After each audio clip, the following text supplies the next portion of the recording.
I'm here with the Director of Gas Trading for North America with Repsol, and absolutely thrilled that Laura Rejón Perez joins me now. Thank you so much for taking the time. Thank you, Eithne. Now, Laura, when we look at diversity in industry, we look particularly at the energy sector.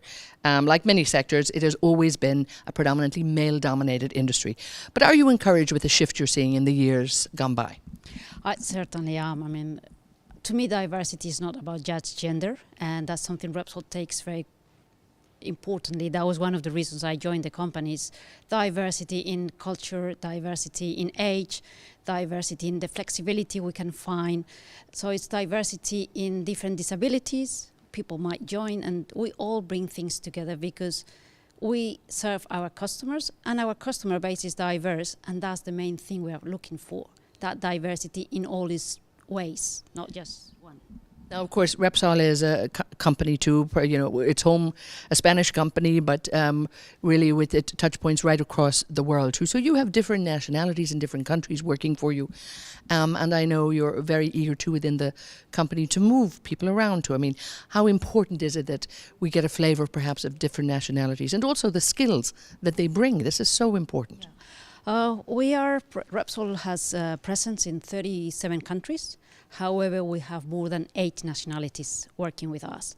And that is critical. I mean, the different cultures and different approaches different ways to solve things, that add so much value, and that's what we love about it. Having teamworks very diverse in their culture, their ages, and everything around that. It's what is critical. And we have around 5% of the workforce working in a different country from their origin. So it's not just different nationalities, is also moving those nationalities around. And in the early days, probably it was mainly male being expats.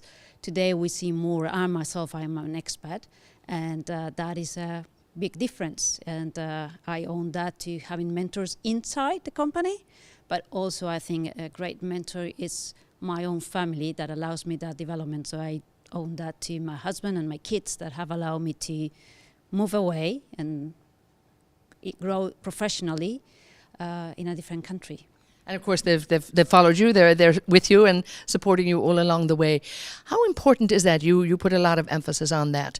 The fact that that's probably one of the key elements, having that support for a woman, because I think when you look at the younger generation now and looking at many years ago you wouldn't see a man out with the younger children perhaps, or out with the pram. I mean, now it's just, this is part and parcel, I think, of life, and this must be very encouraging to change it.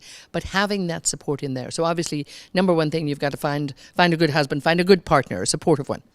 That's certainly a key for success. I mean, I think people need to be balanced in every aspect of life, professionally and personally, and that could be through your family or through your hobbies. I mean, it doesn't necessarily means a family, but it's critical. And I think part of this evolution we are seeing in the industry in trying to catch up with all diversity is part due to the fact that we don't see that we are breaking that cliche of the woman following the husband. Is more about now a partner following the other, no matter the gender. So it's all about that. Now, when we look at equal opportunities. When we look at the energy sector too, it's very diverse in terms of the employment opportunities that are there. You don't come from an engineering background, you come mainly from investor relations background. You've got a tremendous career in the company as well, but now you're Director of Gas Trading for North America. I mean, so how did that, give us a feel for how that journey happened? Well, that journey has been very interesting, and I feel very lucky in that regards that I have been presented the opportunities, having a mentor, but it's been challenging. I mean, coming from a Latin country to North America, leading a team of mainly North Americans. I have different nationalities, but all North American. It's quite a challenge in management skills and the way we relate, the way we speak, the way we communicate. Everything is different. But I like challenges, and I'm very grateful for the opportunity, because I think it just makes every person enriching from each other. We all learn from each other every day. We never stop. And you say you're lucky, but I always think about it. What do they say? The harder you work, the luckier you get. So I think it's a lot of the hard work that you've put into your own career. What advice would you give to many of the young people coming up in this and really looking at the energy sector, or maybe not looking at the energy sector? Hopefully that we might catch their attention and bring them back to this sector to really demonstrate that there are great careers out there. Well, I think one of the things is people have to change the idea that the oil or the energy sector is about just engineering. I think in today there is so much innovation and R&D going through, and artificial intelligence is part of it. So I think don't think of just oil and gas. Think of multiple opportunities.